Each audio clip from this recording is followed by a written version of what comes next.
सानंदम सदनम सुधा सुधिया कांता प्रिया लापनी इच्छा पूर्ति धनम स्वयोषित रति स्वाज्ञा परा सेवका आतिथ्यम प्रदिनम शिव पूजनम मिष्ठान्न पानम गृहे साधु संगम उपासते चा सततम धन्यो गृहस्थाश्रम। मैंने चाणक्य का नाम प्रारंभ में लिया था, वहां से प्रवचन पढ़ा था कि चाणक्य से प्रश्न पूछा गया कि गृहस्थ आश्रम में जो लोग रहते हैं तो वो कौन सा गृहस्थ है, वो कौन सा घर है जिस गृहस्थ को धन्य कहा जा सकता है, अर्थात गृहस्थ आश्रम धन्य कैसे हो सकता है। तो चाणक्य कहते हैं सानंदम सदनम। एक एक बात अमूल्य चाणक्य कह रहे हैं, बस ध्यान से सुनना और याद ना रहे तो फिर मोबाइल में सुनना, पेन ड्राइव में ले लेना, प्रवचन के पेन ड्राइव, मेमोरी कार्ड, प्रवचन की किताबें ले लेना, वहां कहीं दुकान खुली होगी, उसको पढ़ना, याद करना। शानंदम सदनम, जिसके घर में सदैव आनंद रहता है वह गृहस्थाश्रम धन्य है।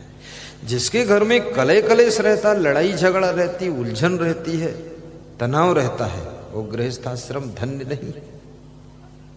जिस घर में आनंद ही आनंद बरस रहा है, आनंद ही आनंद बरस रहा, बलिहारी ऐसे सदगुरु की, जहां किसी गुरु की कृपा बरस रही है, सुंदर स्वभाव है, आनंद आ रहा है, ऐसा घर धन्य होता है। आपका घर भी सुंदर होना चाहिए, लेकिन घर में रहने वाले लोग भी सुंदर होना चाहिए, और जो सुंदर लोग रह रहे हैं उनका स्वभाव, चरित्र, विचार, वाणी भी सुंदर होना चाहिए, उनके कर्म सुंदर होना चाहिए।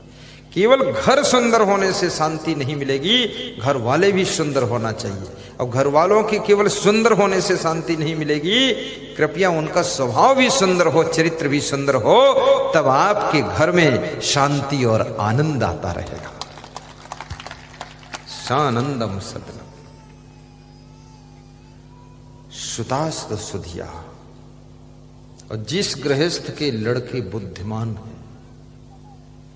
आज सुबह वीरेंद्र दुबे कह रहे थे, जगदीश सिंह चौहान के 2 बच्चे हैं, राजेंद्र और महेंद्र, दोनों ने अपने पिताजी को फ्री कर दिया है, पूरा कारोबार ठीक से संभाल लिया है।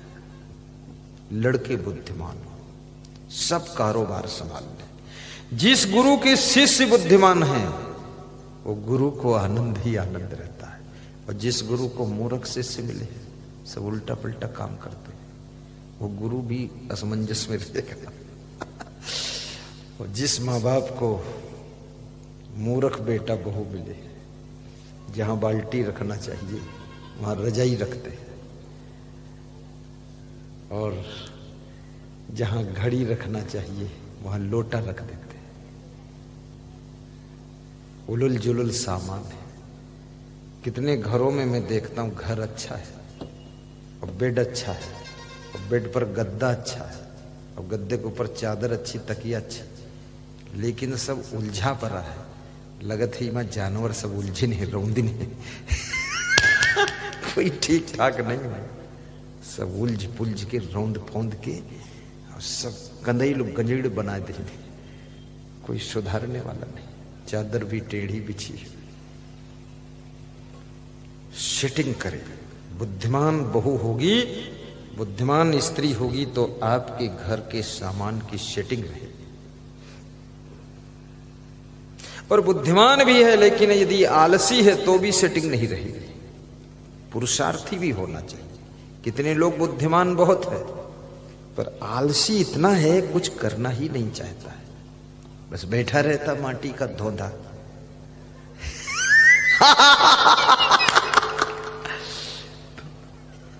आलस्य को भी हटाइए। और याद रखना, यदि अंदर अभिमान है तो भी आदमी कार्य नहीं कर सकता है। बुद्धिमान है और अभिमान है तो कार्य नहीं करेगा। क्योंकि अभिमान कार्य करने से रोकता है कि झाड़ू लगाओगे तो अपनी इज्जत का क्या होगा। लेकिन सोचना चाहिए, भगवान श्री कृष्ण ने गौएं चराया था तो उनकी इज्जत का क्या हुआ। गौएं चराकर भगवान बन गए। राम ने वशिष्ठ के आश्रम पर जाकर लकड़ी तोड़कर लाते थे, गाय को स्नान कराते थे, तो राम भगवान बन गए। और तुम झाड़ू लगा दोगे तो तुम क्या कहीं नीचे गिर जाओगे, तुम महान बन जाओगे। अपने घर के सभी कार्यों को हंसते हंसते कीजिए, प्रेम से कीजिए। ये मैं आपसे निवेदन करूंगा। कर्मयोगी बनिए और घर बनाने में भी थोड़ा विवेक भी कीजिए। घर को नीचे मत फैलाइए, आप ज्यादा नीचे जगह छोड़िए। गाड़ी खड़ी करने, गाड़ी थोड़ी तीसरी मंजिल पर खड़ी होगी जाकर, भैंस थोड़ी चौथी मंजिल पर बांधोगे। हाँ, भैंस के बांधने के लिए जगह छोड़ो। मेहमान 150 आ जाए, उनकी गाड़ियां खड़ी हो जाए। घर अगर आपकी मीडियम फैमिली है, छोटा परिवार है, 3 कमरे नीचे बनाइए, लेट बाथ किचन बना दीजिए और नीचे मंजिल में मेहमान और सामान रखिए, उसमें तुम मत रहिए। दूसरी मंजिल में 2 कमरे, लेट बाथ किचन, वहां तुम रहिए। तीसरी मंजिल में फिर 1 कमरा, लेट बाथ किचन, वहां बेटे को रख दीजिए। बेटा बहू कभी गुस्सा भी हो, तीसरी मंजिल से कूद जाने तो उसको सबसे ऊपर रखो, उसको आराम करने दो, ताकि उसको जगाने के लिए भी सीढ़ी चढ़ने में तुम्हारी हिम्मत न पड़े। ऊंचा मकान अच्छा लगता, सुंदर लगता है, दूर से दिखता है, ऊपर हवा भी लगती, कीड़े मकोड़े भी रेंग कर ऊपर नहीं पहुंचते। और नीचे मंजिल में तो सब कीड़े उड़े सब रेंगते रहते हैं, सांप बिच्छू जो भी देखो सब नीचे घुसता रहता है। नो एंट्री है फिर भी जा रहा है। हाँ, इसलिए ऊपर मंजिल में। अभी हम आश्रम बनाएंगे, जो यहाँ उज्जैन में आश्रम बनाना, हमारे शिष्यों को, भक्तों को मिलकर बनाना है, बहुत सुंदर बनाएंगे। गवर्नमेंट की अगर रोक नहीं हुई तो 14 मंजिल ऊंचा बनाऊंगा। लिफ्ट में बैठो, चले जाओ। नीचे की जगह खाली पड़ी रहे, 20,000 गाड़ियां भक्तों की खड़ी हो, नीचे भोजन की पंगत हो, नीचे सत्संगी लोग बैठे 1 लाख की संख्या में, ऊपर सब सोए जा करके। बस लिफ्ट से जाइए, सीढ़ी भी रहेगी, कहीं लिफ्ट बिगड़ जाए तो वहां फंस जाओगे तो सीढ़ी भी रहेगी। 2 लिफ्ट रहेगी ताकि एक बिगड़ जाए दूसरी सुधरो। व्यवस्था सब सही, बिल्कुल लेटेस्ट, बढ़िया, ऊंचा, ऊपर हवा खाओ, अच्छा बनाओ, सुंदर बनाओ। इंजीनियर से नक्शा लेकर बनाओ। और देहात में, गांव में तो घर के आगे भी जगह छोड़ो, बाउंड्री खींच दो पूरी जगह में, और पीछे भी छोड़ो। पीछे पशु जानवर, गाय भैंस, भूसा, गोबर, कंडा और वो ट्राली, ट्रैक्टर, गाड़ी सब पीछे खड़ा करो, ताकि पीछे महिलाएं भी गाय भैंस की सेवा कर सकें। और जो महिलाएं गाय भैंस की सेवा करेंगी वो बीमार नहीं होंगी। जिन महिलाओं के हाथ में गोबर छू जाएगा उनका आधा रोग निकल जाएगा। और जो महिलाएं भैंस का पड़वा भागे उसको रपटाए तो उसका हार्ट अटैक कभी नहीं होगा, ठीक हो जाएगा। ये तो बहुत इलाज की बात है। इसलिए 1-1, 2-2 गाय पालना चाहिए, 10-10 गाय पालो। और बछड़ा अपनी ओर खींचे, तुम अपनी ओर खींचो, खींचा खींची में तुम्हारा हार्ट कंप्लीट हो जाएगा। स्वास्थ्य की बात बता रहा हूं। और गाय का शुद्ध दूध, अपने घर का दूध जब पियोगे 1 गिलास, वो अमृत है। दूध संपूर्ण आहार है, दौड़ना संपूर्ण व्यायाम है, और सत्संग संपूर्ण शांति की चाबी है।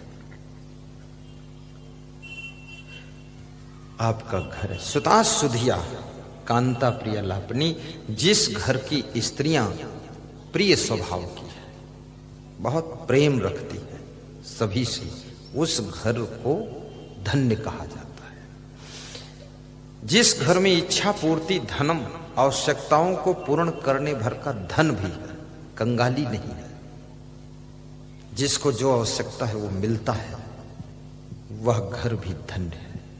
इसलिए नर हो न निराश करो मन को, कुछ काम करो, कुछ काम करो, जग में रहकर कुछ नाम करो। कहें कबीर कुछ उद्यम कीजिए, आप खाए और को दीजिए। दारिद्र्य नाशनम दानम उद्योग नास्ति दारिद्र्यम, उद्योग करने से दरिद्र का नाश होता है। इसलिए कर्म योगी बनो। इच्छा पूर्ति धनम सो योषित रति, और जिस घर में पति का प्रेम अपनी पत्नी में है, यह भी बहुत कठिन काम है। दूसरे की पत्नी में लोग ज्यादा ललचाते हैं। अपनी पत्नी से हंसते नहीं, मुस्कुराते नहीं, और दूसरे की पत्नी मिल गई तो खूब हंसत मुस्कुराते, तब लगता है इंद्रलोक के देवता आए। अपनी पत्नी से बात करते हैं तो लगता रावण खड़ा गरज रहा है। अपनी पत्नी से हंसो और मुस्कुराओ, वह गृहस्थ आश्रम धन्य है, दूसरे तरफ नहीं। सबसे खुश रहो, अच्छी बात है, लेकिन अपनी पत्नी से आपका पूर्ण प्रेम होना चाहिए। और जिस घर की स्त्रियों का पूर्ण प्रेम अपने पति से है, वह घर धन्य है, गृहस्थ आश्रम धन्य है, और उस घर में स्वर्ग जैसा सुख निवास करता है। थोड़ा जोर से ताली बजाएगा, इतना मरे मराए क्यों? सुयोषित रहती स्वाज्ञा परास्य का।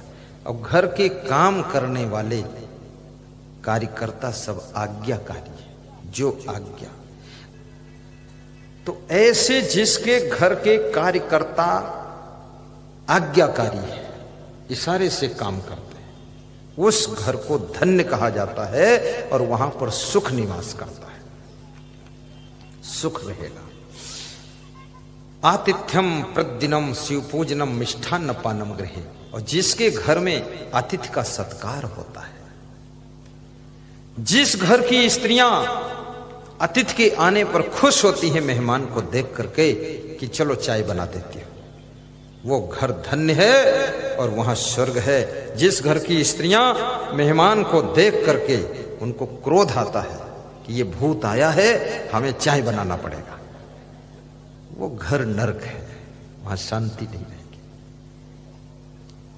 प्रतिदिनम शिव पूजनम, जिसके घर में प्रतिदिन इष्ट देव की पूजा होती है, गुरुदेव का ध्यान होता है, रोज प्रवचन सुना जाता है, रोज ज्ञान कथा सुनी जाती है, ऐसे घर में चाणक्य कहते हैं स्वर्ग जैसा सुख रहता है। प्रतिदिनम मिष्ठान्न पानम गृहे, और जिसके घर में कभी कभी मीठा पकवान भी बनता है, रूखा सूखा ही नहीं खाया जाता है। कोई उत्सव पर्व हो न हो, लेकिन कभी कभी पकौड़ी भी बन जाती है, और कभी कभी थोड़ा सा मालपुआ भी बनाकर खाते हैं, और कभी कभी खीर, कभी कभी सेवई, कभी कभी हलवा, रोज नहीं कभी कभी, वो घर भी धन्य माना जाता है। ऐसा